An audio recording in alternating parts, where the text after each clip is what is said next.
അതുപോലെ തന്നെ 3-ാമത്തെ അധ്യായത്തിൽ 11-ാമത്തെ ശ്ലോകമുണ്ട് കർമ്മയോഗത്തിൽ.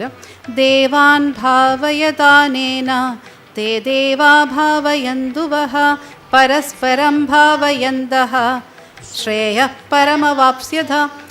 എല്ലാവരും പരസ്പരം ശ്രേയസ് വരണമെന്നാഗ്രഹിച്ച് പരസ്പരം സഹായിക്കണം, സഹകരിക്കണം എന്നാണ് ഭഗവത്ഗീത പറയുന്നത്. എൻ്റേത് എന്ന് മാത്രം വിചാരിച്ചുകൊണ്ടിരിക്കുകയല്ല, എല്ലാവർക്കും ശ്രേയസ് ഉണ്ടാകുന്ന വിധത്തിൽ വേണം പ്രവർത്തിക്കാൻ. എന്നാൽ മാത്രമേ നമ്മൾക്ക് എല്ലാവർക്കും നിലനിൽപ്പുള്ളൂ, നമുക്ക് എല്ലാവർക്കും ഐശ്വര്യം ഉണ്ടാവുള്ളൂ. പരസ്പരം കോമ്പീറ്റ് ചെയ്താൽ എന്ത് സംഭവിക്കും? എനിക്ക് 2 പേര് ഒരു ഫീൽഡിൽ വർക്ക് ചെയ്യുന്നുണ്ടെന്ന് വിചാരിക്കുക. 2 പേര് ഒരു കട നടത്തുകയാണെന്ന്, ഓരോ കട നടത്തുകയെന്ന് വിചാരിക്കുക. മറ്റേ കടയെ നശിപ്പിക്കാനായിട്ട് ഇയാൾ ശ്രമിക്കണം, ഈ കടയെ നശിപ്പിക്കാൻ അയാൾ ശ്രമിക്കണം. 2 പേരും ഒരുമിച്ച് നശിച്ചു പോകും. നേരെ മറിച്ച് 2 കൂട്ടരും പരസ്പരം ശ്രേയസ് ഉണ്ടാകാനായിട്ട് സഹായിച്ചാൽ അത് എല്ലാവർക്കും പ്രയോജനപ്പെടും എന്നാണ് പറയുന്നത്.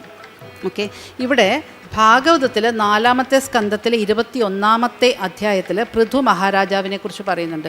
പൃഥു മഹാരാജാവിൻ്റെ ആ പൃഥുവിൻ്റെ പേരിൽ നിന്നാണ് ഭൂമിക്ക് പൃഥ്വി എന്നുള്ള പേര് തന്നെ കിട്ടിയിരിക്കുന്നത്.